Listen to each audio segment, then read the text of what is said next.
देखो, सबसे पहले तो पटना में, बिहार में मेरा ये सिर्फ दूसरी बार मैं आ रहा हूं और हमने यहां पर एक ही विजय रथ रखा था, तो पता चला यहां 12-15 हजार लोग हो गए। तो यहां आज भी फंक्शन है और कल भी फंक्शन है। तो ये तो आप बिहार वालों की ताकत है।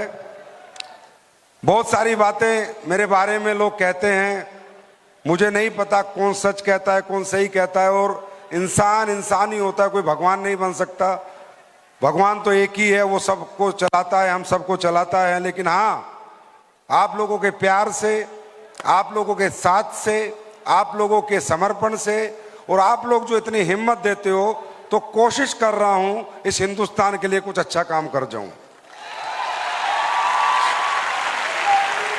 काम हम अच्छा कर रहे हैं या नहीं कर रहे हैं, इसके गवाह आप हैं, आपकी जनता है, समाज है, आपके गांव हैं, आपके शहर हैं, आपके लोग हैं।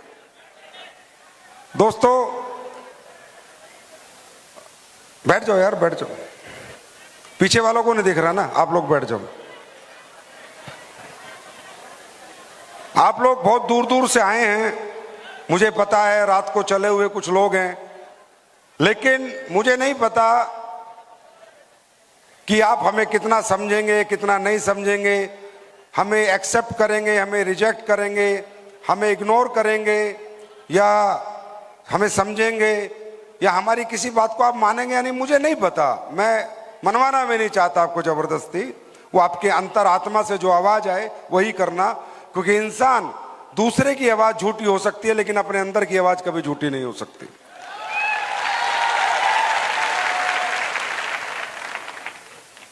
ये बिहार में दूसरी बार है, मुझे लग रहा है तीसरी बार आ गया तो कहीं ये गांधी मैदान फुल ना हो जाए।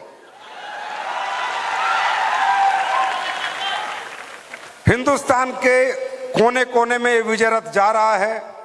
मेरठ से शुरू हुआ था, बिहार पटना पहुंचा, यहां से रांची जाएगा, वहां से गोरखपुर जाएगा। और मैं जहां भी जा रहा हूं, मुझे कभी दिल्ली बैठ के एहसास नहीं था कि लोग इतना प्यार करते हैं, इतना सम्मान देते हैं, इतनी इज्जत देते हैं कि शो तो छोड़ो, रोडें जाम हो रही हैं, शहर का शहर जाम हो रहा है। और दुनिया में अभी 2 ही कॉन्सर्ट चल रहे हैं, या विजय रथ चल रहा है या दलजीत चल रहा है। आपके बीच में आके मालूम चलता है कि हम कितना सही काम कर रहे हैं और हमें कितनी और मेहनत करनी चाहिए। ऐसे नहीं कि हमने कर ली, और कितनी करनी चाहिए, और कितना हमें काम करना चाहिए, और कितने अच्छे प्रोडक्ट बनाने चाहिए, और सोशल अपने समाज के लिए हमें क्या क्या नई नई चीजें करनी चाहिए। ये आप लोग जब इतना प्यार देते हो, सम्मान देते हो, इस तरह मतलब सोच के परे कि इतने लोग आते कहां से हैं। आज हिंदुस्तान की, पूरी हिंदुस्तान की डायरेक्ट सेलिंग इंडस्ट्री रिसर्च पे लगी हुई है कि AWL के पास इतने लोग कैसे हैं।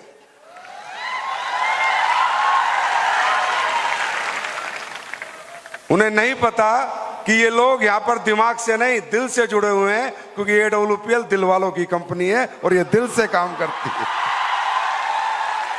और मैं बात करूं बिहार की धरती पे, थोड़ा बिहार की, जितना मुझे बिहार के बारे में समझ है, और मैं कभी भी कोई भी झूठी और बनावटी और दिखावटी आपको चढ़ाने वाली बात नहीं करूंगा। मेरे पास हर बात का तथ्य होता है। जिंदगी में मैंने कोई भी बात सिर्फ बोली नहीं है, उसके पीछे के मेरे पास लॉजिक्स हैं, तथ्य हैं, एग्जाम्पल हैं। दोस्तों, बिहार के लोग पूरे हिंदुस्तान में सबसे ज्यादा वफादार होते हैं, सबसे ज्यादा ईमानदार होते हैं, सबसे ज्यादा जानदार होते हैं, और सबसे ज्यादा दिलदार होते हैं।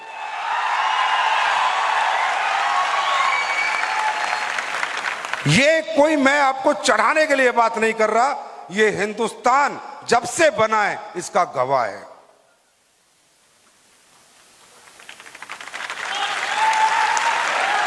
आज मैं नहीं कहता, मैं क्यों इन बातों को कह रहा हूं, क्योंकि जब मैं छोटा था, बचपन था, तो हम देखते थे कि बिहार से लोग आ रहे हैं और गांव-गांव में लोगों के घर पे काम कर रहे हैं।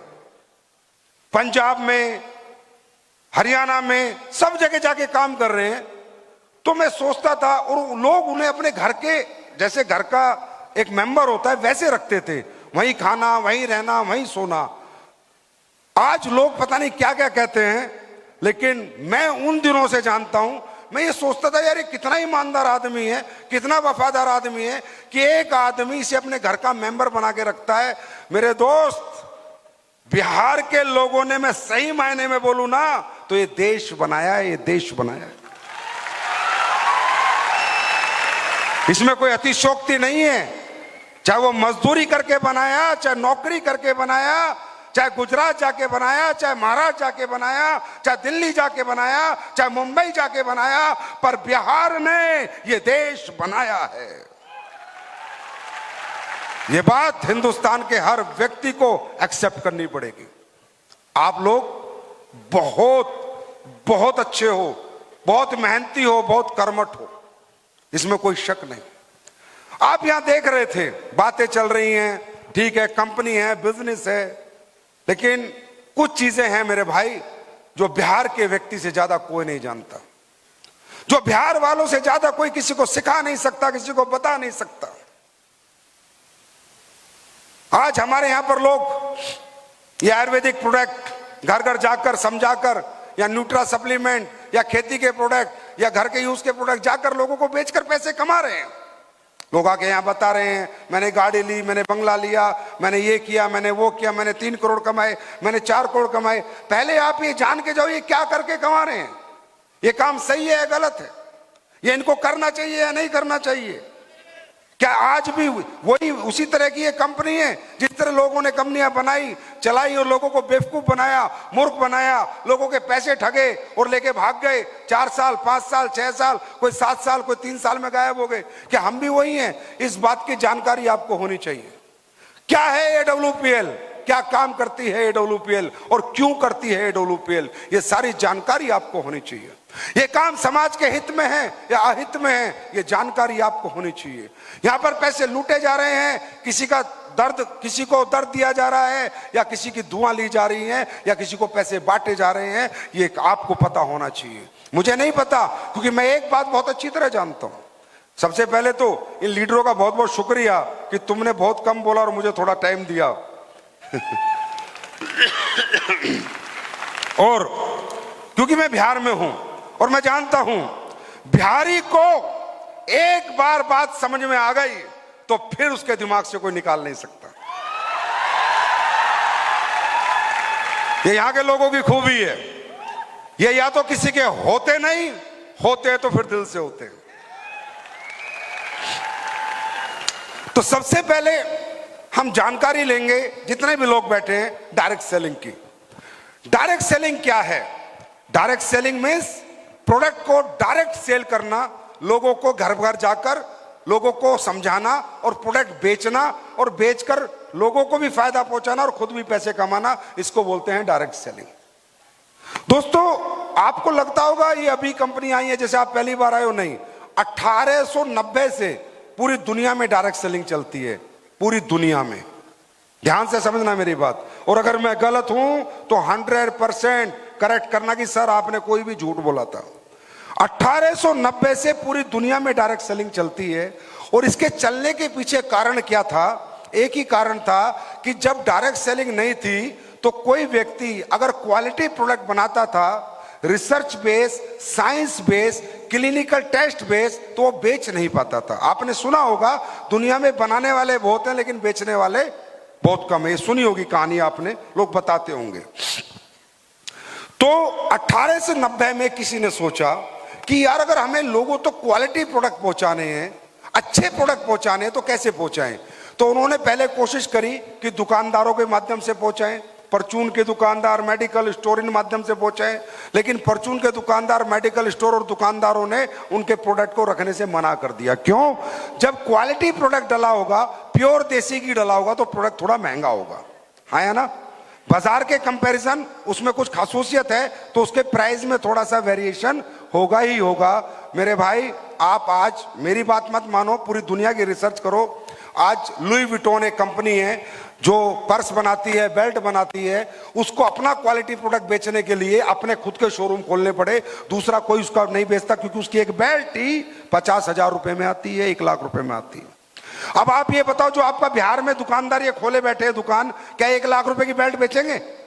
आप बताओ, क्या बेचेंगे? नहीं बेचेंगे ना। तो या तो उसको अपना शोरूम खोलना पड़ेगा या उसको डायरेक्ट सेलिंग में प्रोडक्ट देना पड़ेगा, कोई रास्ता नहीं है।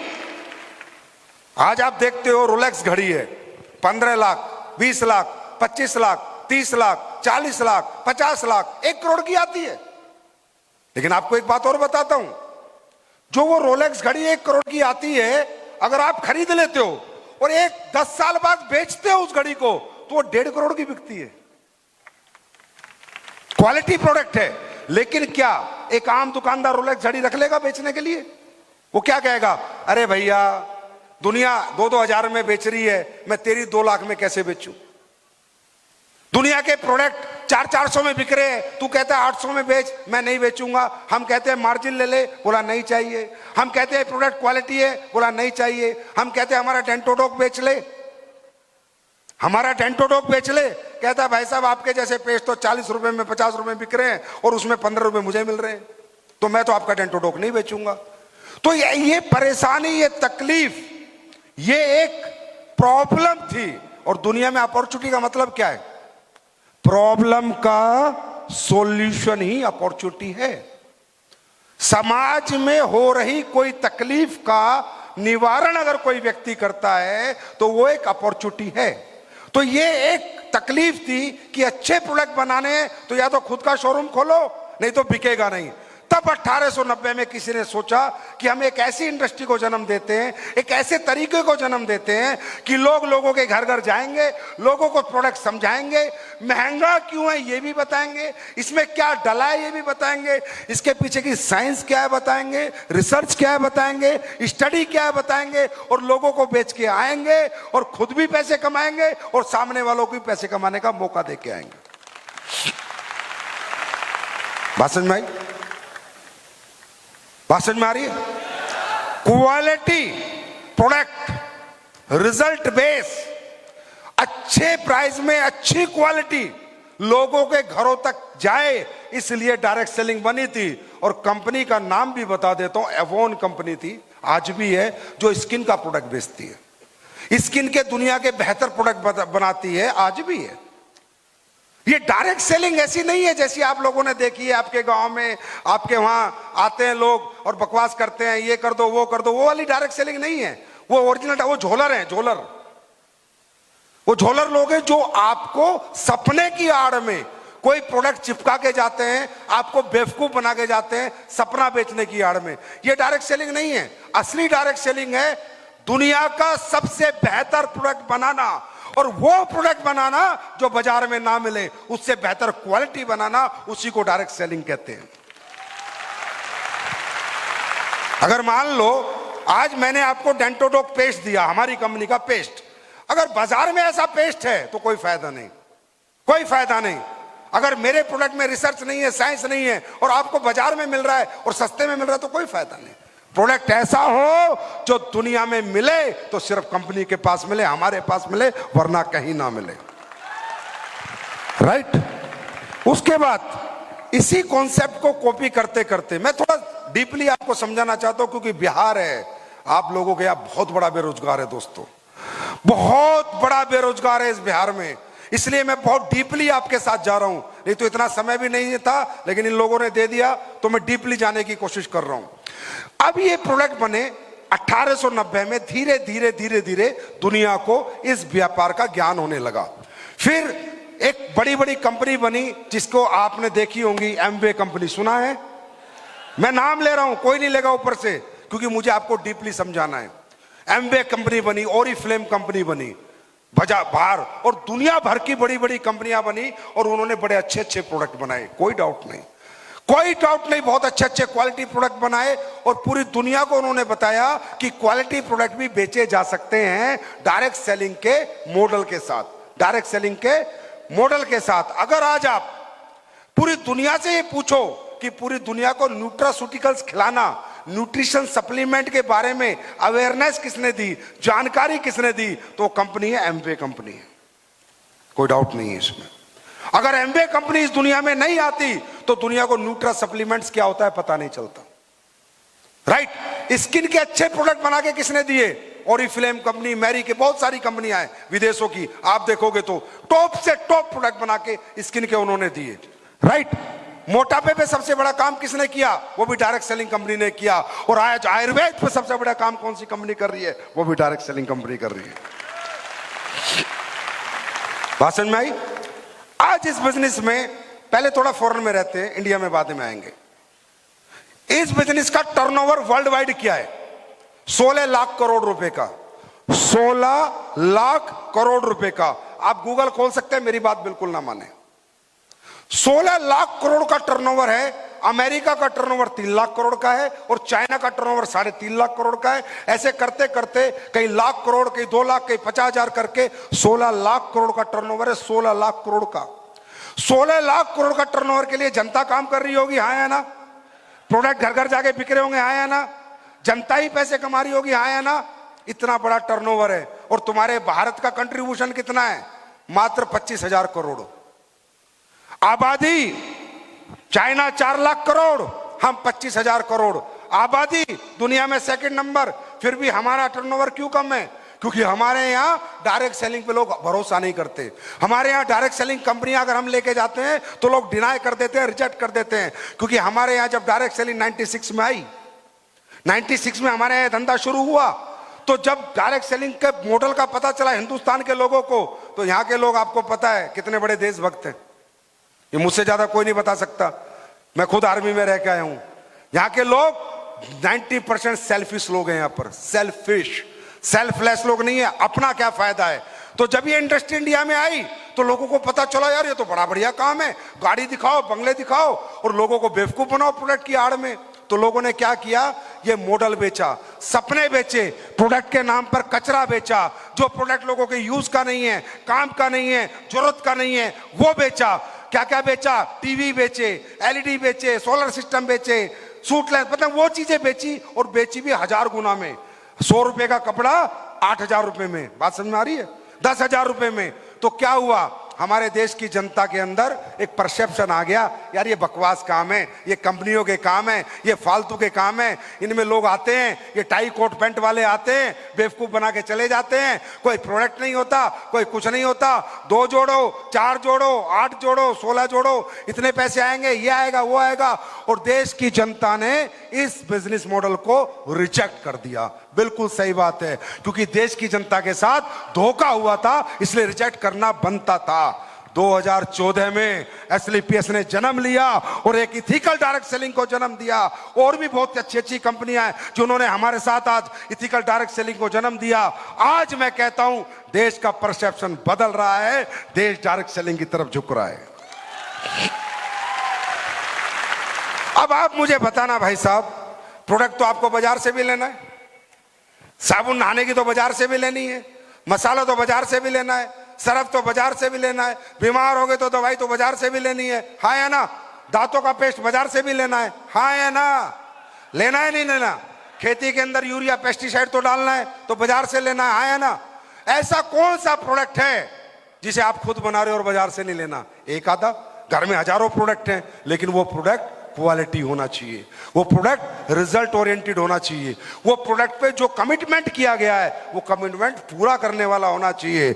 ये काम करा हम लोगों ने दुनिया को अवेयरनेस दी, दुनिया को समझाया कि डायरेक्ट सेलिंग क्वालिटी प्रोडक्ट बेचने के लिए बनी है, ना कि सपने बेचने के लिए। जब प्रोडक्ट में क्वालिटी होगी, सपने अपने आप पूरे होंगे।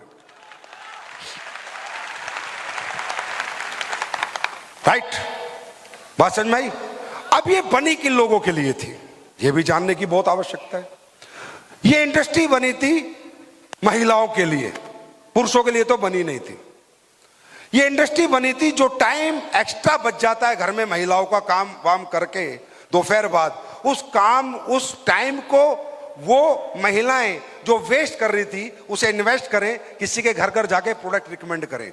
रियली बता रहा हूं, वुमेन्स के लिए इंडस्ट्री बनी थी, जेंट्स के लिए बनी नहीं। इसलिए नंबर पहले इस इंडस्ट्री में स्किन के प्रोडक्ट आए थे, ना कि न्यूट्रा सप्लीमेंट या आयुर्वेद आया था। अब धीरे धीरे ये इंडस्ट्री का लोगों को रस लगने लगा, चस लगने लगा, मजा आने लगा। जहां 5 साल में बच्चा डिग्री करके आ रहा है, यहां 5 साल में करोड़पति बना के फ्री हो रहा है। जहां 7 साल में बच्चा पढ़ लिख के आ रहा है, या 7 साल में पैसे कमाने लग जाता है, जीवन भर के पैसे कमा लेता है। तो धीरे धीरे जब पूरी दुनिया को पता चला, यार ये इंडस्ट्री तो बहुत ही ब्यूटीफुल इंडस्ट्री है, ये तो बहुत खूबसूरत इंडस्ट्री है, इससे जैसी तो कोई इंडस्ट्री नहीं है। क्यों? क्योंकि इस इंडस्ट्री ने क्या किया, मैं आपको बताता हूं। आप सब या कोई रिक्शा वाला या दुनिया में कोई भी आदमी आगे बढ़ना चाहता है, नहीं बढ़ना चाहता? हाँ या ना में जवाब दो। अच्छा घर, गाड़ी, बच्चों की अच्छी एजुकेशन चाहता है, नहीं चाहता? ये क्या, ये डिजायर है। तो क्या ये डिजायर सबकी पूरी होती है? नहीं होती, क्योंकि दुनिया में हर चीज के पैमाने बनाए गए हैं, हर चीज के पैमाने सेट हैं कि अगर तुम्हें पैसे वाला बनना है, अगर तुम्हें अमीर बनना है, मेहनत कितनी करो इससे कोई मतलब नहीं। तो क्या क्या चाहिए अमीर बनने के लिए? सबसे पहले पैसे चाहिए लगाने के लिए, पढ़ाई चाहिए अच्छी नौकरी पाने के लिए, हाँ है ना, अच्छा टैलेंट चाहिए गाने, नाचने या बॉक्सिंग या क्रिकेट के लिए। अगर जिन लोगों के पास ये सब नहीं है, उन लोगों के लिए अमीर बनने का दुनिया में कोई मौका नहीं है। जाने अनजाने में, मैं बता रहा हूं, जाने अनजाने में ये इंडस्ट्री में क्या बन गया? ये इंडस्ट्री कहती है ना हमें आप पर टैलेंट चाहिए, ना हमें आपसे पैसा चाहिए, जो पैसा आप दे रहे हो उसका प्रोडक्ट ले जाओ, वो अपने घर में इस्तेमाल करो, नहीं तो किसी को बेच दो। ना हमें आपसे टैलेंट चाहिए। तो आदमी डरता क्यों है कुछ करने से? कुछ करने से डरता क्यों है? रिस्क, कहीं ऐसा ना हो जमीन बेच के पैसा लगाऊं बर्बाद हो जाए, कहीं ऐसा ना हो बैंक लोन से पैसा लगाऊं बर्बाद हो जाए, डरता ही है ना। आदमी जिंदगी में करना चाहता है, लेकिन एक डर उसको हमेशा डराता रहता है, पैसे लगाने का डर, पैसे गंवाने का डर, पुरानी नौकरी छोड़ दूं, नया काम करूं, नया काम फेल होने का डर। तो जाने अनजाने में इस इंडस्ट्री ने पूरी दुनिया को एक ऐसा मॉडल दे दिया कि आओ हमारे साथ, ना कोई पैसा लगाना, ना टैलेंट लगाना। बात समझ में आ रही है? ना पैसा लगाना, ना पैसा चाहिए, ना पढ़ाई चाहिए, ना टैलेंट चाहिए, ना उम्र चाहिए, ना जेंडर चाहिए। मेल आओ, फीमेल आओ, बच्चा आओ, बुजुर्ग आओ और अपने सपने पूरे करके जाओ। हम आपसे एक चवन्नी नहीं लेते, एक चवन्नी भी। जो आप दोगे उल्टा आपको डिस्काउंट प्राइस पे प्रोडक्ट देंगे, जिसका नाम है डीपी, डिस्काउंट प्राइस, ना कि एमआरपी पे। फिर आपसे कहेंगे अच्छा लगे तो रिकमेंड करना, ना लगे तो खा पी के सो जाना। हम नहीं कहेंगे आपसे, झूठ नहीं बोलेंगे कि आप जाओ, नहीं, अच्छा लगे, रिजल्ट आए। अगर हमारा डेंटोडोक पेस्ट दुनिया में बेस्ट है तो प्रमोट करना। इस कॉन्फिडेंस से हम लोग काम कर रहे हैं। तो दोस्तों अब ये बात ध्यान से सुनो। आज आप लोग, मैं या आप, कोई भी, हमारा middle class, lower middle class, upper middle class जीवन में कुछ करना चाहता है तो क्या कर पाता है? और अच्छा करना कौन नहीं चाहता? कौन नहीं चाहता? रिक्शा वाला नहीं चाहता मेरी रिक्शा छूट जाए और मैं ऑटो चला लूं। ऑटो वाला नहीं चाहता मेरा ऑटो छूट जाए मैं कार चला लूं। किराएदार जो किराए के घर में नहीं चाहता रहता, वो नहीं चाहता मेरा खुद का घर बन जाए। जो मोटरसाइकिल पे, वो नहीं चाहता मेरे घर कार आ जाए, हाँ है ना। और क्या उसके लिए वो मेहनत नहीं करता? अरे करता है, बहुत मेहनत करता है, हमें दिखती नहीं है।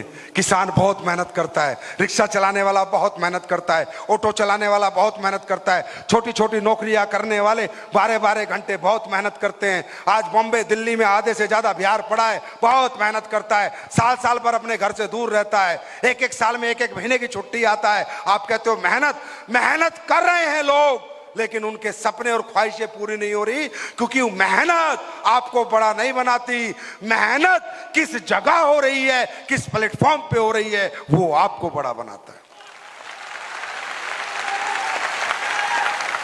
आपका गांव में, फिर आप पूरा बिहार गांव में रह लेता, गांव में बड़ा बन लेता, गांव से शहर आना पड़ता है, शहर से फिर बड़े शहर जाना पड़ रहा है, बड़े शहर से फिर बड़े शहर जाना पड़ रहा है। क्या ढूंढ रहा है वो? क्या ढूंढ रहा है? प्लेटफॉर्म। क्या ढूंढ रहा है? भाई साहब बॉम्बे गया 15,000 की नौकरी मिली, दिल्ली गया 12,000 की नौकरी मिली, प्लेटफॉर्म ही तो ढूंढ रहा है, क्योंकि उसके गांव में कोई ऐसा प्लेटफॉर्म नहीं था जो उसको महीना 12,000 दे देता। वो प्लेटफॉर्म उसको दिल्ली, मुंबई, कलकत्ता, बेंगलोर में मिला, इसलिए वहां पर गया। आज वो प्लेटफॉर्म जो 12-15 हजार के थे, अब उनकी जरूरत नहीं पड़ेगी, क्योंकि मैं खुद चल के करोड़ों का प्लेटफॉर्म लेके आया हूं। आपको यकीन करना होगा, भरोसा करना होगा, विश्वास करना होगा। अगर मन में कोई सवाल हो तो वो सवाल अपने सीनियर से पूछ लेना, लेकिन अब जरूरत नहीं पड़ेगी आपको मुंबई और दिल्ली का मुंह देखने की। अब मुंबई दिल्ली वाले खुद चल के तुम्हारे पास आएंगे। वैल्यू हमारी मेहनत की नहीं है, वैल्यू हमारे जरूरतों की नहीं है। आप एक बात बताओ, आप कहीं नौकरी मांगने जाते हो, आपने बीए करी, बीटेक करी, एमटेक करी, आपके घर पे कर्जा, आपकी बहन की शादी है, किसी को फर्क पड़ता है? उसके लिए आप कितना काम करोगे उतने पैसे देगा, हाँ या ना? हाँ या ना? किसी को फर्क पड़ता है? आपकी जरूरत कितनी है, आपके घर में परेशानी कितनी है, तकलीफ कितनी है, किसी को फर्क नहीं पड़ता। सिर्फ आपको पता है कि आपके घर में क्या परेशानी है, सिर्फ आपको पता है आपके घर में क्या तकलीफ है। फर्क सिर्फ आपको पड़ता और दुनिया में किसी को नहीं पड़ता। मेरे भाई, अगर बिकने जाओगे तो दुनिया अपनी मर्जी से कीमत लगाएगी, और अगर खुद को बेचने जाओगे तो कीमत तुम्हारी खुद की होगी। अब ये फैसला तुम्हें करना है कि तुम्हें खुद को बेचना है या किसी के हाथों बिकना है। मुश्किल नहीं है इस दुनिया में बड़ा बनना। हाँ, मुश्किल था जब प्लेटफॉर्म नहीं था, जब रास्ता नहीं था। मैं भी बड़ा नहीं बना, मुझे भी ये 29 साल में मिला था रास्ता। तब तक मैं भी नौकरी करता था 5,000 रुपए महीने की, 6,000 की। लेकिन अगर रास्ता मिलने के बाद भी कोई सवाल है, कोई क्वेश्चन है, या निकम्मा या नाकारापन है, तो फिर आपसे बेकार आदमी इस धरती पे पैदा नहीं हुआ। रास्ते नहीं थे तो कमजोर थे, आज कामयाबी के रास्ते हैं, अब कमजोर नहीं रहेंगे। मेरी बात समझ में आ रही है? अब ये रास्ता किसके लिए है? ये रास्ता है middle class, lower middle class, upper middle class, जो कुछ कर नहीं पाता, जो अच्छा पढ़ा लिखा नहीं है, जिसकी उम्र निकल चुकी है, अब कोई रास्ता नहीं है, जिसके पास पैसे लगाने को नहीं है। मैं हमेशा कहता हूं, मैं कभी नहीं कहा कि डायरेक्ट सेलिंग ही दुनिया का सबसे बड़ा बिजनेस है, या डायरेक्ट सेलिंग करके ही आप पैसे वाले बन सकते हो। मैंने आज तक ये कभी नहीं कहा। मैं हमेशा कहता हूं, अगर आप में पढ़ाई लिखाई का टैलेंट है तो जाओ IAS IPS साइंटिस्ट बनो। मैं नहीं कहता आप ये धंधा करो, मैं नहीं कहता आप घर घर जाके आयुर्वेद बेचो, सप्लीमेंट बेचो, प्रोडक्ट बेचो, ना, बिल्कुल मत करो भाई। अगर कुछ और कर सकते हो तो पहले वो करो। अगर आपको लगता है आप पढ़ लिख के IAS IPS साइंटिस्ट बन के देश की सेवा कर सकते हो तो करो, मत करो ये काम। आपको लगता है आप में कोई टैलेंट है, आप विराट कोहली, महेंद्र धोनी बन के भारत का कप्तान बन सकते हो, क्रिकेट के अच्छे डांसर, बॉक्सर बन के देश का नाम सम्मान कर सकते हो, जाओ वो करो, मत करो हमारा काम ना। वो करो, वो जरूरी है, उसमें देश का और ज्यादा बड़ा नाम होगा। मैं कभी नहीं कहता अगर आपके पास पैसा है लगाओ पैसा, स्कूल बनाओ, होटल बनाओ, हॉस्पिटल बनाओ, कमाओ पैसा, मत करो हमारा काम। लेकिन अगर आपको लगता है कि ना पढ़ पाया, ना कोई टैलेंट है, ना जेब में लगाने को पैसा है, पर कामयाबी मेरी जरूरत है, तो फिर आओ हमारे साथ।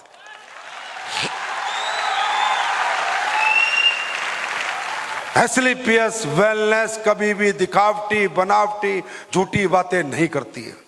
हम वही कहेंगे जो सच है। तो ये जो प्लेटफॉर्म है ये मिडिल क्लास के लिए है, जिनके पास पैसे नहीं है, अपर मिडिल क्लास के लिए, लोअर मिडिल क्लास के लिए है, ये गरीबों के लिए है, अमीरों के लिए नहीं। अमीर के लिए हमारा प्रोडक्ट है और गरीब के लिए हमारा बिजनेस है।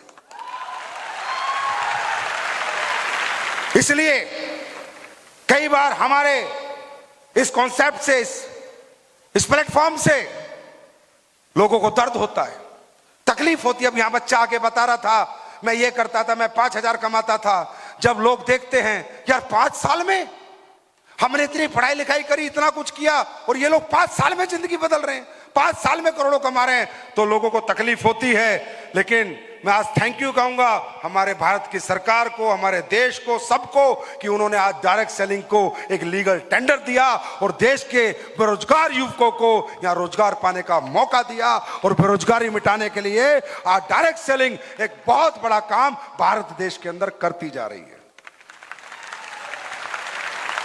ये मैं जरूर कहूंगा, चाहे मैं हूं चाहे कोई आए, प्रोडक्ट में दम नहीं तो गेट में एंट्री नहीं। दमदार है तो ये बिजनेस दमदार है, अगर प्रोडक्ट बेकार है तो ये बिजनेस बिल्कुल बेकार है। ये मैं खुद सामने से कह रहा हूं। मेरी बात समझ में आ रही है?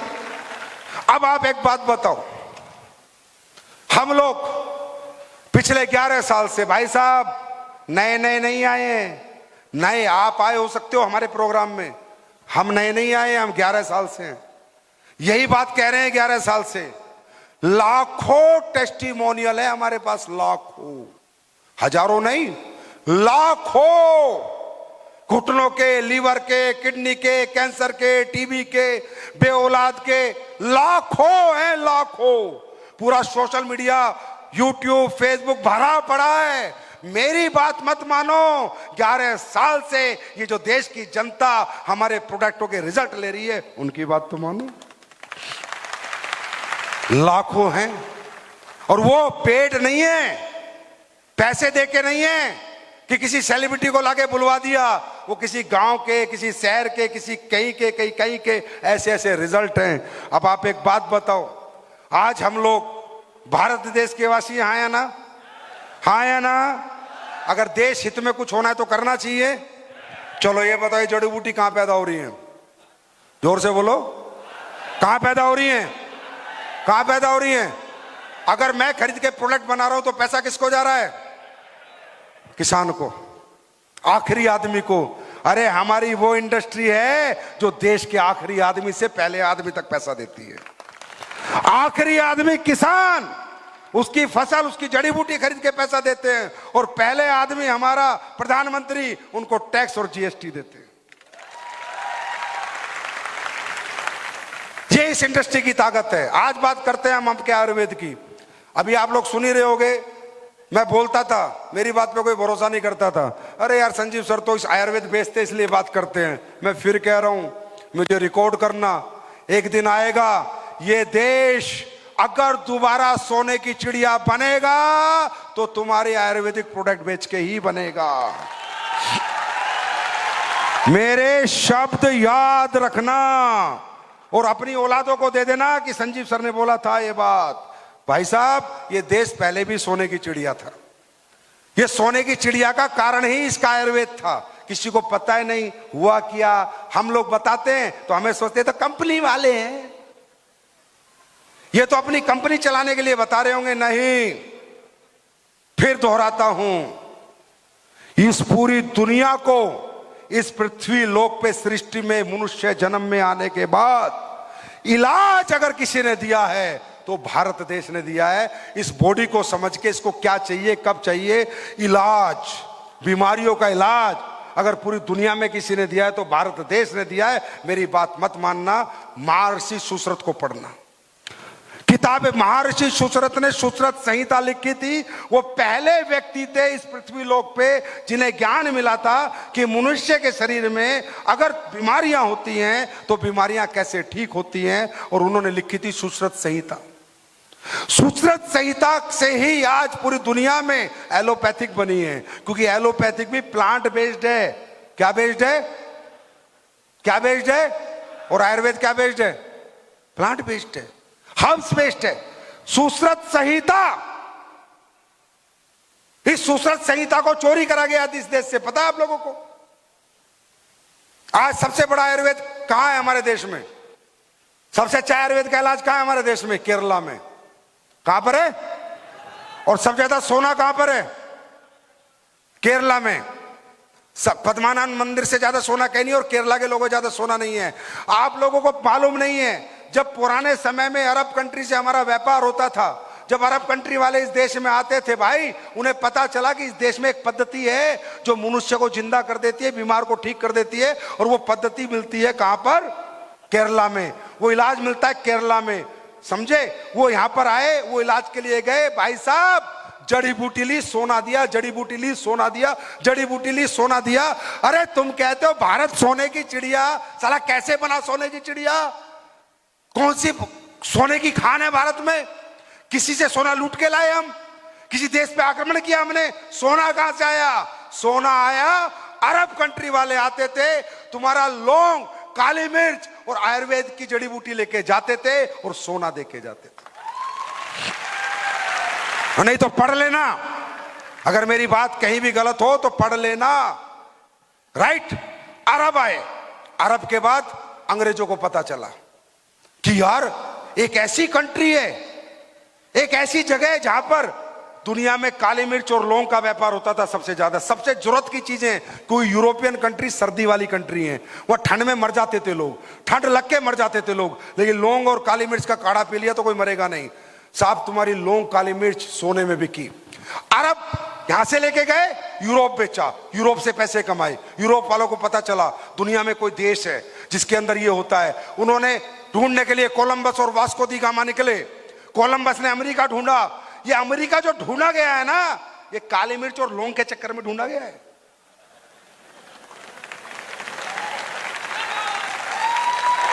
पता कर लेना जाए।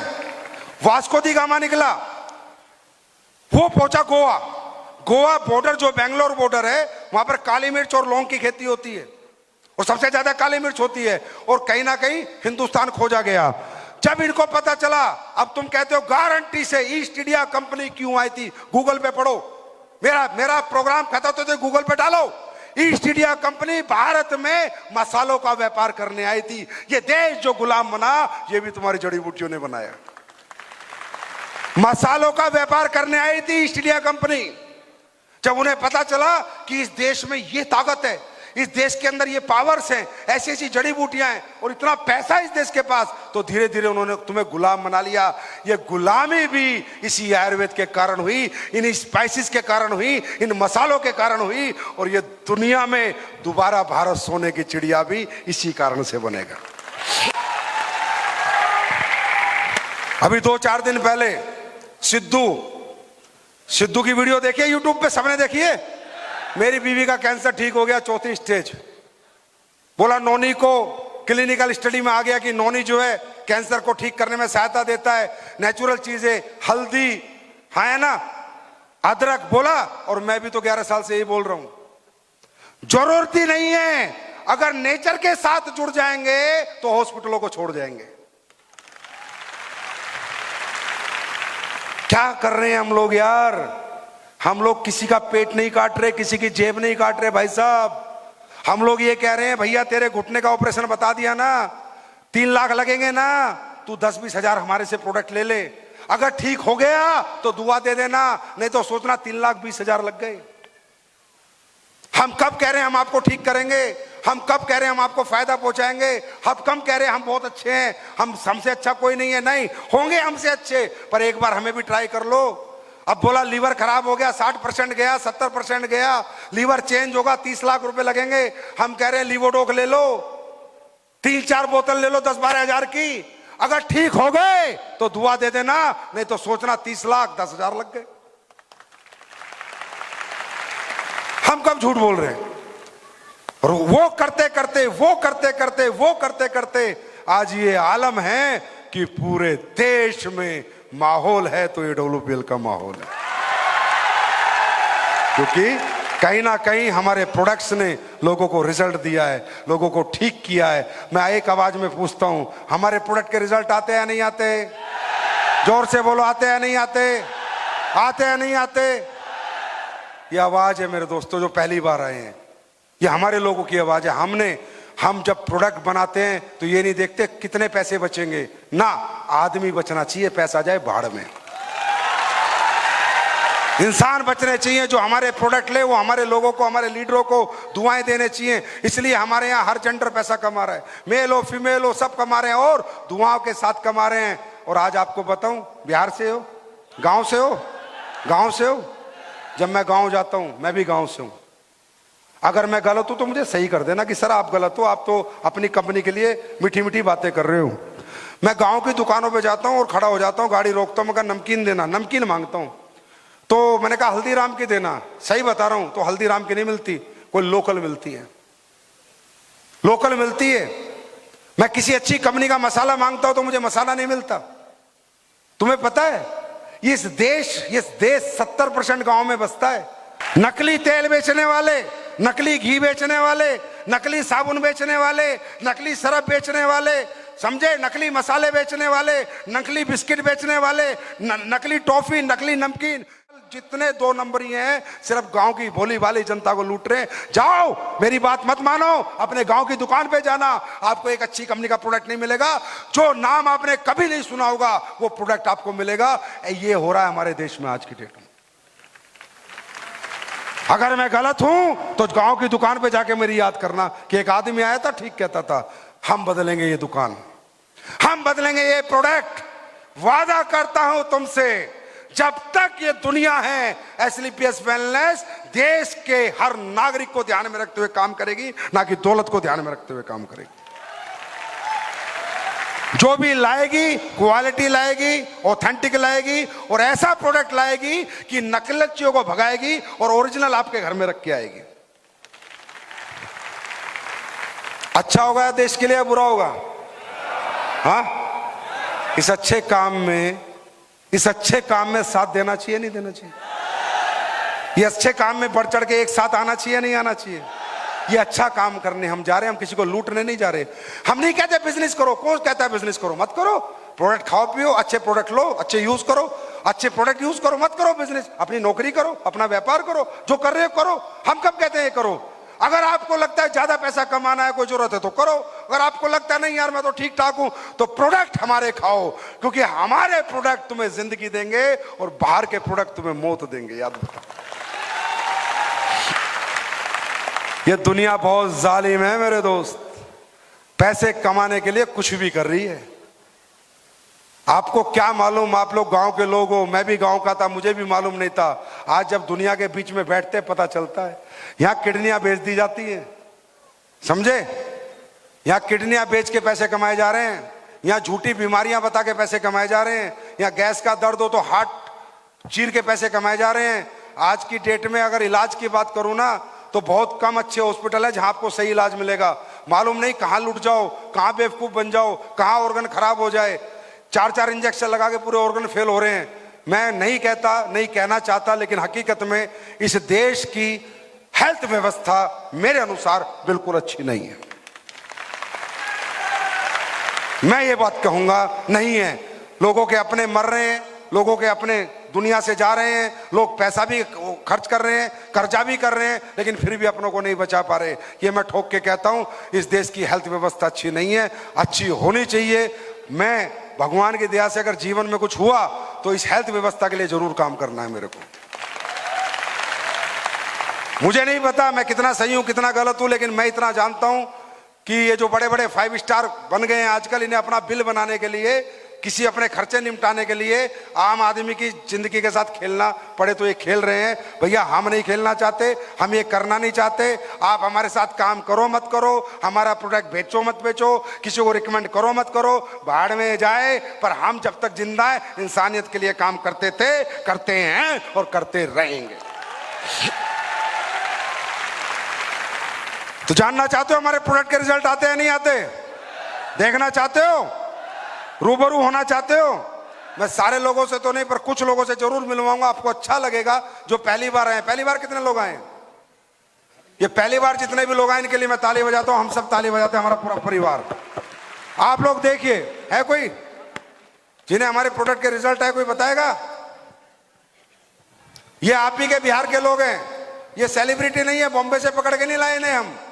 गांव, मोहल्ला, फोन नंबर जो चाहो आप इनसे पूछ लेना, और इनसे पूछते हैं कि इनको क्या प्रॉब्लम थी, क्या रिजल्ट आया या नहीं आया। लो भाई साहब। मेरा नाम विपिन कुमार है, मेरे हार्ट का प्रॉब्लम था। आप कहाँ से हो? मैं वारसलीगंज नवादा डिस्ट्रिक्ट से हूँ सर। कहाँ से? वारसलीगंज नवादा डिस्ट्रिक्ट से। ये बिहार का डिस्ट्रिक्ट है जी। अच्छा ठीक है, बताओ। मुझे हार्ट का प्रॉब्लम था। क्या था हार्ट में? हार्ट में वाल्व सिकुड़ चुका था, 2 वाल्व। हार्ट इनका सिकुड़ चुका था? 2 वाल्व सिकुड़ चुका था 2 बार?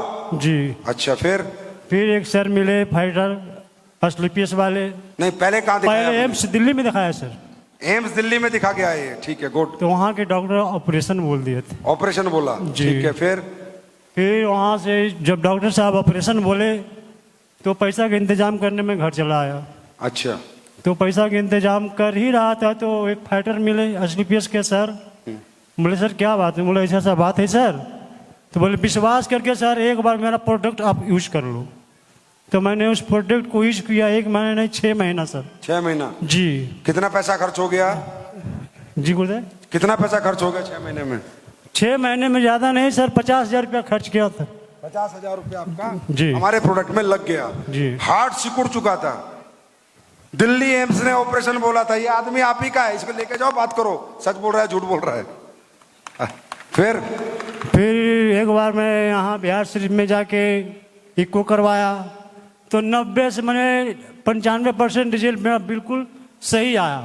भारत माता की, भारत माता की।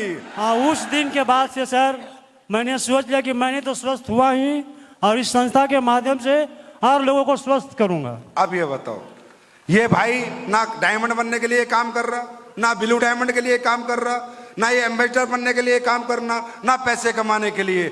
इसका सुकड़ा हुआ हार्ट ठीक हुआ तब इसने कसम खाई कि मैं AWPL में काम करूंगा, पैसे के लिए नहीं, दुनिया को ठीक करने के लिए। यही हमारा मकसद। थैंक यू भाई साहब। आपका नाम क्या है?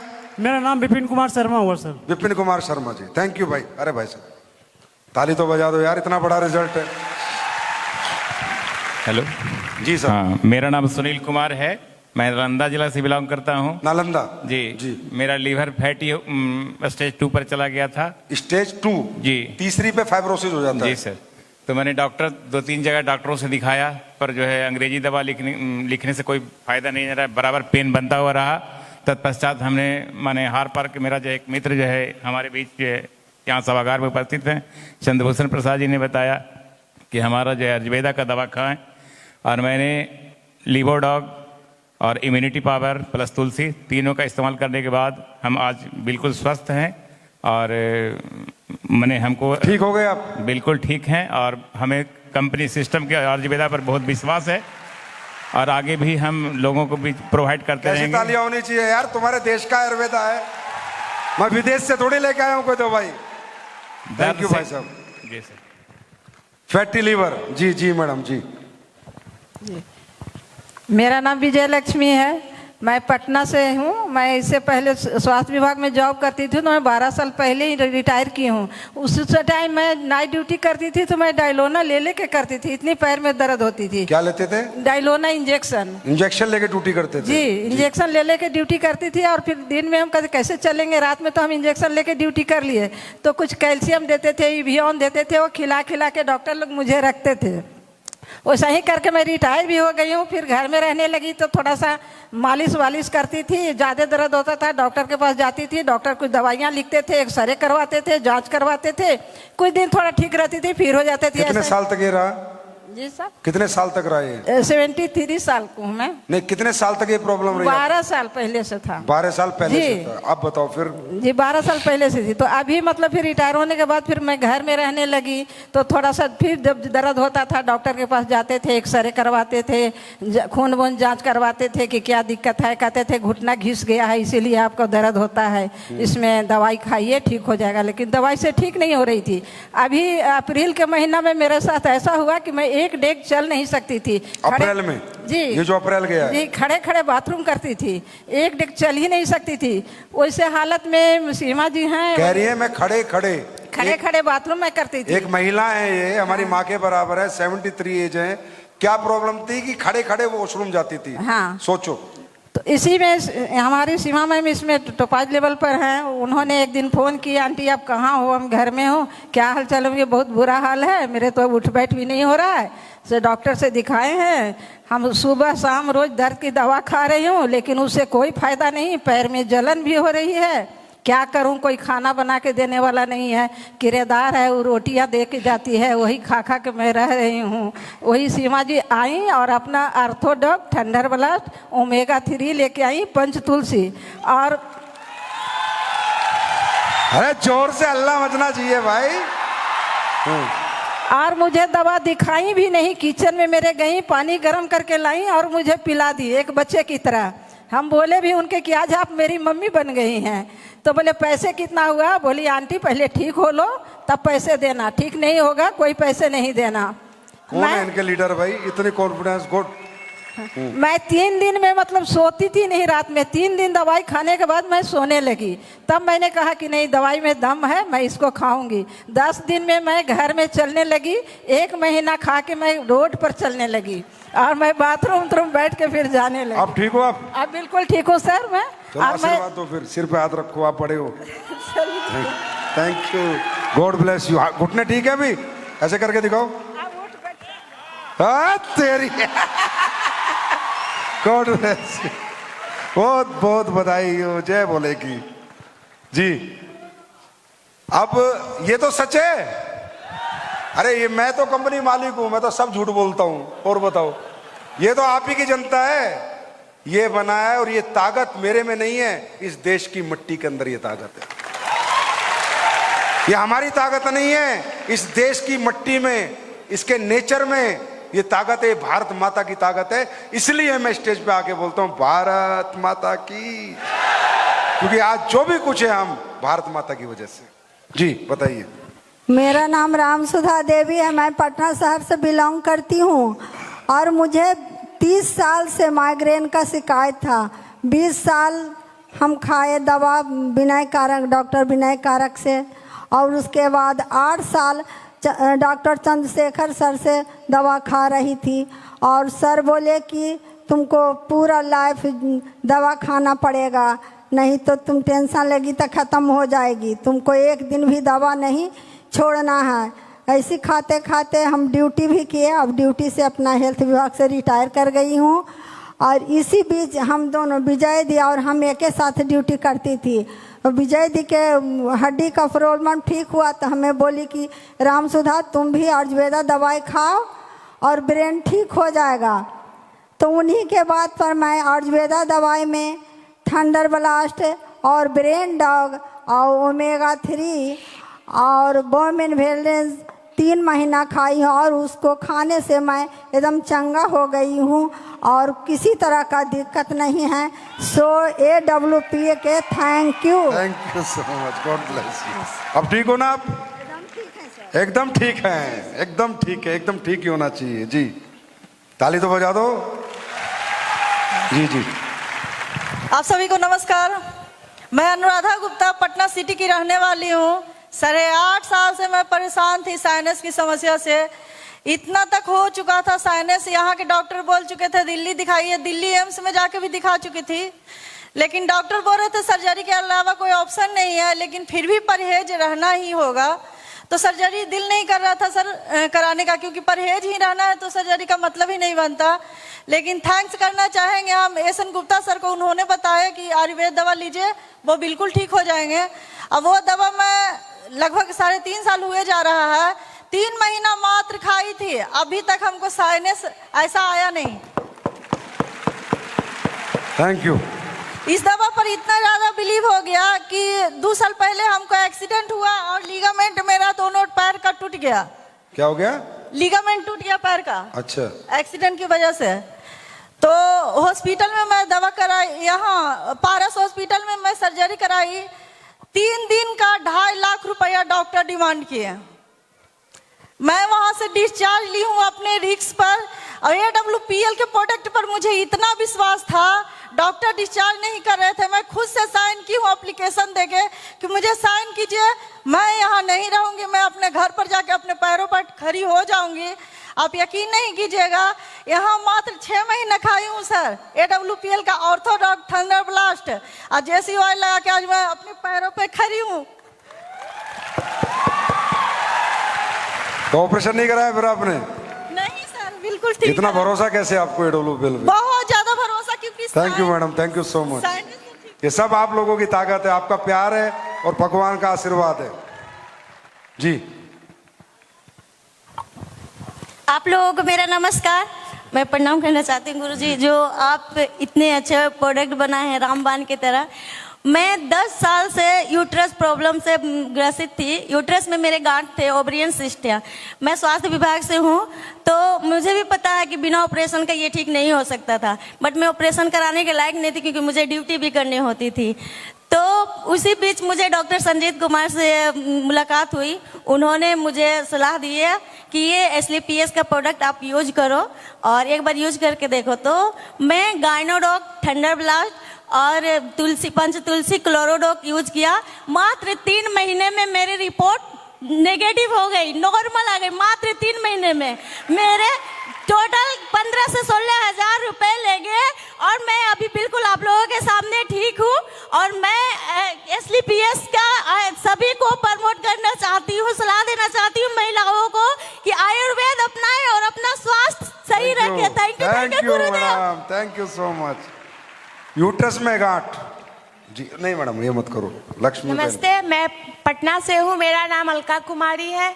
मुझे सूखने वाला थायराइड हो गया था सर। सूखने वाला, जो बॉडी सूख जाती है? जी जी, तो वही हो गया था। तो हम लोग बैठे थे आपस में, जो फ्रेंडशिप में बैठते हैं, तो वहाँ बोले सब बात कर रहा था। हम डॉक्टर से दिखाया तो 25 mg का दवा दिए, बोले 3 महीना खाओ मैम। फिर गए दोबारा तो बोला 50 mg। हम बोले सर आप तो बोले कि ठीक हो जाएगा, फिर नहीं हो पाया ठीक। तो हम लोग आपस में गप कर रहे थे तो वो बोली कि आप ना आयुर्वेद खाइए। तो हम बोले कि बाप रे, अब कौन आयुर्वेद के चक्कर में पड़ेगा। फिर हम लोग आपस में बात किए तो हम बोले कि ठीक है एक बार विश्वास करते हैं। तो खाए मैं सर, बहुत अच्छा रिजल्ट आया और 6 महीना के अंदर में हम एकदम सही है। मेरा वेट एकदम सही हो गया, जो इस उम्र में होना चाहिए उतना weight. Thank you sir. Thank you sir. Thyroid मतलब थायराइड या तो फुलाता है या सुखाता है, इनको सूखने वाला हो गया था। अभी ठीक हो ना आप? God bless you. सभी को मेरा नमस्कार। और एक्चुअली गुरुजी क्या हुआ, 3 दिसंबर 2020 को मेरी एक्सीडेंट हो गई थी। उसमें मेरा ये हाथ और ये पूरा हड्डी टूटा हुआ था और एक्सीडेंट की वजह से कुछ गायनिकल प्रॉब्लम भी आई थी। यहीं डॉक्टर विनय कारक भी मैं भी दिखाई तो ऑपरेशन बोला। तो ऑपरेशन की वजह से मुझे थोड़ी डर लगती थी, जिसकी वजह से मैंने ऑपरेशन नहीं करवाया। तो मुझे ये प्रोडक्ट मिला और मैं इसका ऑर्थोडॉक, थंडर ब्लास्ट, गाइनोडॉक, ओमेगा 3 और तुलसी मैंने लिया।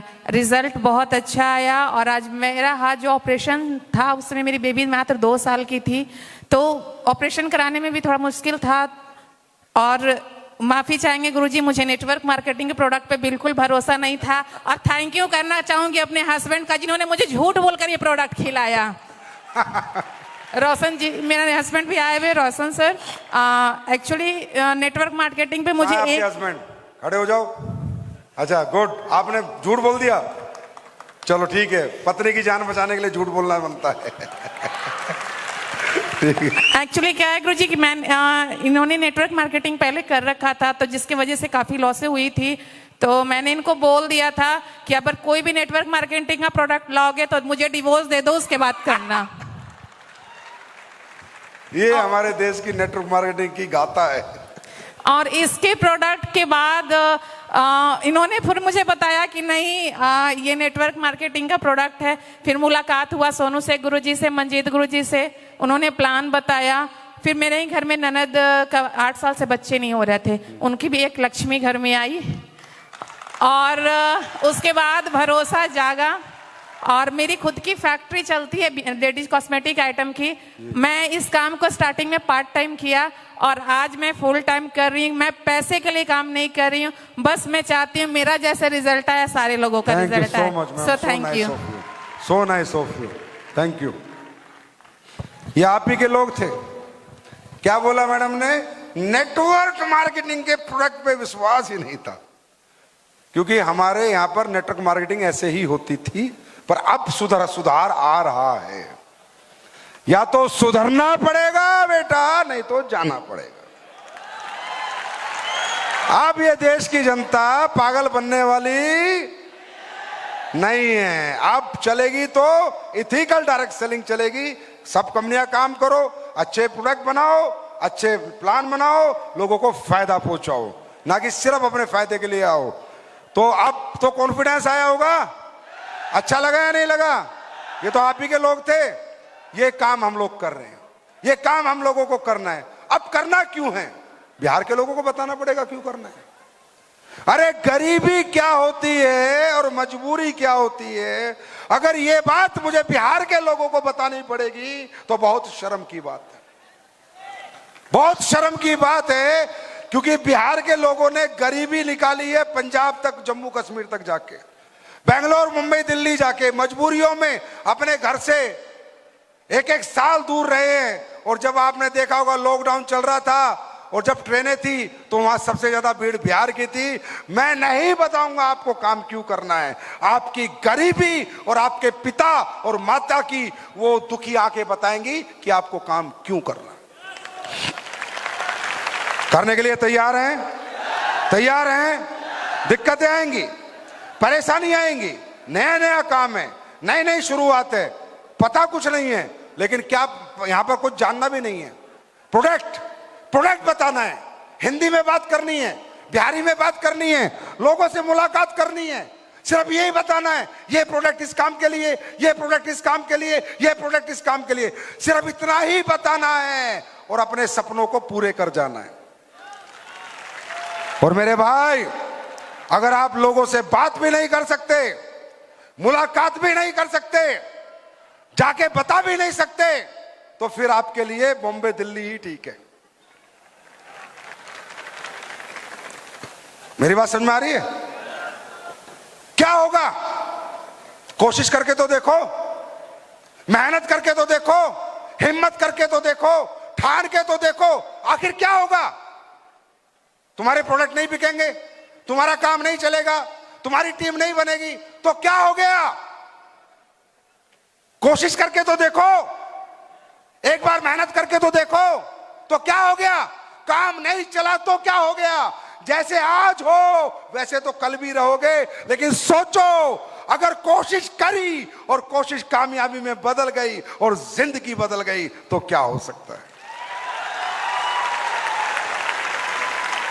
मेहनत से जम्मू कश्मीर का आदमी मर सकता है पर बिहार का नहीं मर सकता। ये बात तो सही है, गलत है? मैंने कहा बिहारी क्या है? ईमानदार है, जानदार है और दिलदार है।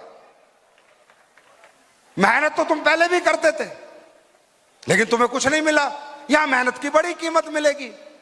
आप ठीक है, हमारे साथ मत करो काम। हम कब कह रहे हैं हमारे साथ करो? तुम इतने बड़े बालिस्टर हो, इतने बड़े डिस्ट्रिक्ट कलेक्टर हो, इतने बड़े बिजनेसमैन हो, मत करो हमारे साथ काम। हम तो कह रहे हैं भैया कर लो, तुम्हारा फायदा हो जाएगा। नहीं करना मत करो, जो कर रहे हो वो करो। बस ये सोच लेना, वो काम पहले भी आपके माँ बाप करके गए, आपके दादा परदादा करके गए, वो कुछ नहीं कर पाए, तो अब तुम क्या कर पाओगे?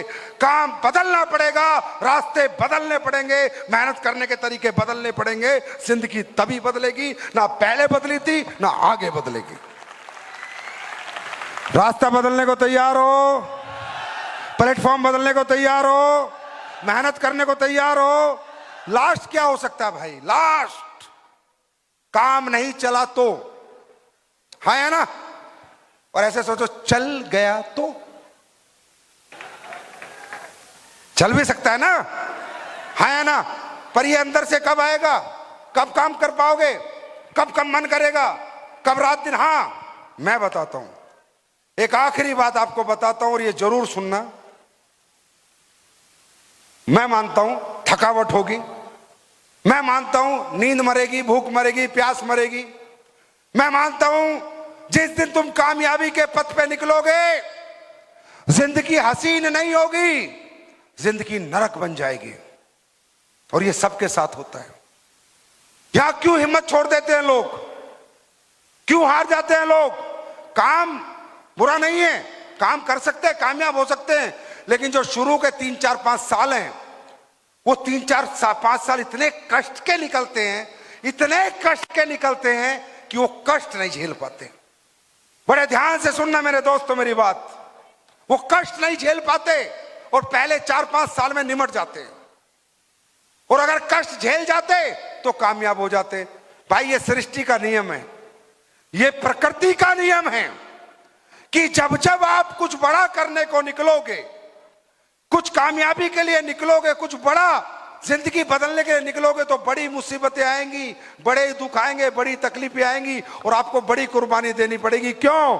जब जब आदमी जिंदगी में अपना बेस बनाता है, नींव डालता है, तो सबसे ज्यादा कष्ट बेस बनाने में और नींव डालने में होता है। हमारे यहां क्या होता है, जैसे अभी आप में बहुत सारे लोग हैं, कामयाब हो जाओगे, कामयाब हो जाओगे, हाँ, बहुत सारी आवाज आएंगी। और ये सब की किसी की 2 महीने में फूस हो जाएगा, कोई यहां से जाके 15 दिन में फूस हो जाएगा, और कोई 6 महीने में फूस हो जाएगा, पिचकारी से फूट जाएगी, सारे ख्वाब रखे रह जाएंगे। मालूम है क्यों? तकलीफें आएंगी, परेशानियां आएंगी। क्यों? क्योंकि सृष्टि ने यह बताया है, प्रकृति ने यह बताया है कि हे बंदे, जब तू कामयाबी की नींव डालेगा तो नींव का गिराव ऊपर होता है नीचे होता है? नींव ऐसे डलती है, ऐसे डलती है कि हे बंदे, जब तू तेरी जिंदगी की नींव डालेगा तो तेरी जिंदगी का गिराव ऊपर नहीं जाएगा, नीचे जाएगा। और एक बात बताओ, जब हम घर की नींव डालते हैं सबसे ज्यादा टाइम किस में लगता है? नींव डालने में या बिल्डिंग बनने में? नींव डालने में। सबसे ज्यादा पैसा किस में लगता है? नींव डालने में। सबसे ज्यादा सरिया किस में लगती है? नींव डालने में। सीमेंट किस में लगता है? नींव डालने में। इस दुनिया में कोई भी व्यक्ति जब कामयाबी की तरफ दौड़ा है, कामयाबी के पथ पे निकला है, और जब कामयाबी के लिए उसे उस कामयाब प्लेटफॉर्म में अपना बेस बनाना पड़ता है, अपनी नींव डालनी पड़ती है, नींव डालने के दौरान ही वो व्यक्ति निमट जाता है। और नींव कहती है कि जब तू मुझे डालेगा मैं तेरी जिंदगी नरक बनाऊंगी ना कि स्वर्ग बनाऊंगी, तेरी जिंदगी का ग्राफ ऐसे जाएगा ना कि ऐसे जाएगा। अगर एक व्यक्ति नींव डालते डालते खुद को संभाल जाए तो बिल्डिंग बनने में कभी समय नहीं लगता। बात समझ में आ रही है? आप देखो कितने लोग हैं, हाथ खड़ा करना भाई साहब, कितने लोग हैं जो अभी तक हमारा काम नहीं करते, पहली बार शुरू करेंगे, वो हाथ खड़ा करें, पहली बार शुरू करेंगे। हाँ जी। अब ये देखो, ये जो लोग हैं, आप लोग पहले 8 घंटे सोते थे, हाँ या ना? अब नहीं मिलेगा। पहले किसी को समझाना नहीं पड़ता था, अब समझाना पड़ेगा। पहले कहीं आना जाना नहीं पड़ता था, अब आना जाना पड़ेगा। पहले टाइम से टीवी, टाइम से बीवी, अब ना बीवी ना टीवी, है ना? पहले कोई पैसा खर्च करना नहीं पड़ता था, कोई प्रोग्राम में नहीं जाना पड़ता था, कोई सेमिनार में नहीं जाना पड़ता था, कोई ट्रेनिंग में नहीं जानी पड़ती थी, अब जाना पड़ेगा। तो पहली जिंदगी आपको बेहतर लगेगी, इसलिए 15-20 दिन बाद आपका विकेट गिर जाएगा। और अगर आज आप ये समझ गए कि ये 2-4 साल की बात है, एक बार नींव डल गई तो पूरी जिंदगी बिल्डिंग बढ़ती जाएगी, बढ़ती जाएगी, बढ़ती जाएगी। तैयार हैं? तैयार हैं? तैयार हैं? ये नींव डालने को तैयार हैं? कष्ट होगा, नींद, भूख, प्यास जाएगी। और मेरी बात सुनो, एक बात बताता हूं लाइफ की, किसी एक को जलना पड़ेगा। अगर सबको अपने घर में ठंडक में सुलाना है, माँ बाप को, बीवी बच्चों को खुशियां देनी है, किसी एक को बीड़ा उठाना पड़ेगा, किसी एक को अपनी जिंदगी नरक बनानी पड़ेगी अगर अपनों की स्वर्ग बनाना चाहता है तो। ये मैं आपको प्रैक्टिकल बता रहा हूं। आज मेरी बात करूं, मुझे आज तक चैन की नींद नहीं मिली भाई। पैसा मैंने कमाया, चैन की नींद नहीं मिली, मैं कभी झूठ नहीं बोलता। चैन से मेरी जिंदगी नहीं कट रही है, ना मुझे कोई टाइम नहीं है, काम काम और काम। लेकिन हाँ, जो मेरे अपने हैं वो सब जिंदगी जी रहे हैं। एक को तो जलना पड़ेगा अगर सबको ठंडक में रखना है तो। अगर आप वो बेटा, वो पुत्र, वो पति बनने को, वो बाप बनने को तैयार हो तो मेरे साथ हाथ मिलाना, वरना ये काम नहीं है बच्चों का, तेल निकल जाता है छोचों का। अगर हिम्मत है, मर्द समझते हो ये मर्दों का काम है भाई, हिजड़े यहां काम नहीं कर पाते। सीधी सीधी बात है भाई, सीधी सीधी। क्योंकि यहां नींद, भूख, प्यास, धूप, सर्दी, बारिश, सब तरह के दुख झेलने पड़ते हैं, सब तरह के कष्ट झेलने पड़ते हैं। फिर कुछ दिनों बाद सबकी जिंदगी बदलती दिखती है। ये कष्ट झेलने में हम मर जाते हैं, थक जाते हैं। यहां वही कष्ट झेलता है जो अपनी माँ बाप से प्यार करता है और अपने परिवार से प्यार करता है। तैयार हो? झेलने के लिए तैयार हो? तेल निकल जाएगा।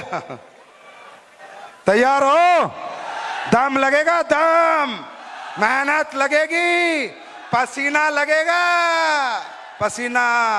फ्री में कुछ नहीं मिलता, पसीना लगेगा। लेकिन हाँ, कुछ साल उसके बाद पिता आएगा, और सिर पे हाथ रख के बोलेगा, शेर पैदा किया है मैंने। पत्नी आएगी और गले लगा के बोलेगी, धन्य भाग हैं जो आप जैसा पति मिला। बच्चे आएंगे और बोलेंगे, पापा यू आर माई आइडल। वो दिन आएगा जिंदगी में, लेकिन इसके लिए तेल निकल जाएगा, पसीना, नींद, भूख प्यास सब जाएगी। अगर ये कुर्बानी देने को तैयार हो तो ही कदम बढ़ाना, वरना जाओ चुपचाप चले जाना। तैयार हैं? तैयार हैं?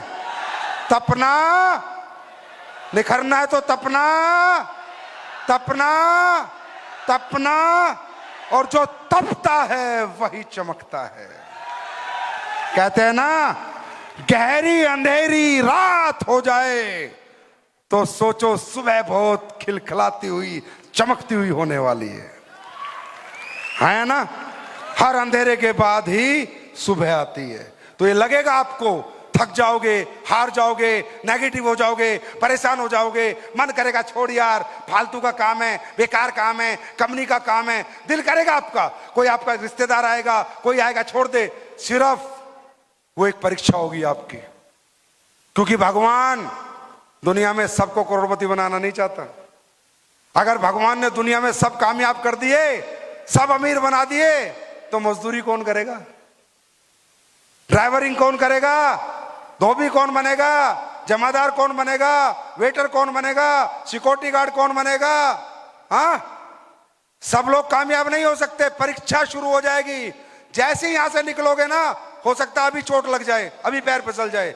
अभी परीक्षा लेगा भगवान, और इतनी परीक्षा लेगा जब तक वो आपको तोड़ नहीं देता। या तो वो आपको तोड़ देगा, आपको दोबारा वहीं ले जाएगा जहां से आए हो, और अगर आप अपनी जिद और जुनून से जीत गए तो वहां पहुंचा देगा जहां आप पहुंचना चाहते हो। परीक्षा क्यों लेगा? क्योंकि अगर परमात्मा को तुम्हें अमीर बनाना होता तो किसी अमीर के घर में जन्म दे देता, बात ही खत्म। ये इतना प्लानिंग स्लानिंग की जरूरत क्या थी? किसी अमीर के घर में जन्म दे देता, बात ही खत्म। हमें अमीर नहीं बनाना था परमात्मा को। अगर बनाना होता तो धीरू भाई, टाटा, बिरला, अदानी के घर हम भी जन्म ले सकते थे। नहीं बनाना था हमें अमीर, हमें बनाना था गरीब, middle class, lower middle class. बना दिया। हमसे करानी थी नौकरी, दुकान, टीचर, बना दिया। अब हम कहते नहीं, हम बनेंगे अमीर। नीचे जाके बागी हो रहा है। मैं देखता हूं कैसे बनेगा अमीर। और जब आप अमीर बनने के रास्ते पे निकलोगे, कामयाबी के रास्ते पे निकलोगे, परमात्मा गिराता रहेगा, गिराता रहेगा आपके साथ। कभी आपकी बीवी नेगेटिव, कभी माँ बाप नेगेटिव, कभी आप खुद नेगेटिव हो जाओगे, कभी अप्लायंस से झगड़ा, कभी डाउनलाइन से झगड़ा, कभी एक्सीडेंट हो जाएगा, बीमार हो जाएंगे। पर परमात्मा पूरी ताकत लगा देगा आपको रोकने के लिए। बस समझ लेना, ये जो उसकी ताकत है उसे कामयाब नहीं होने देना। फिर वो आप बार बार उठोगे, बार बार उठोगे, और जब वो आप में देख लेगा यार ये लड़का या तो करेगा या मरेगा, तो भगवान मारता है नहीं, करवा देता है।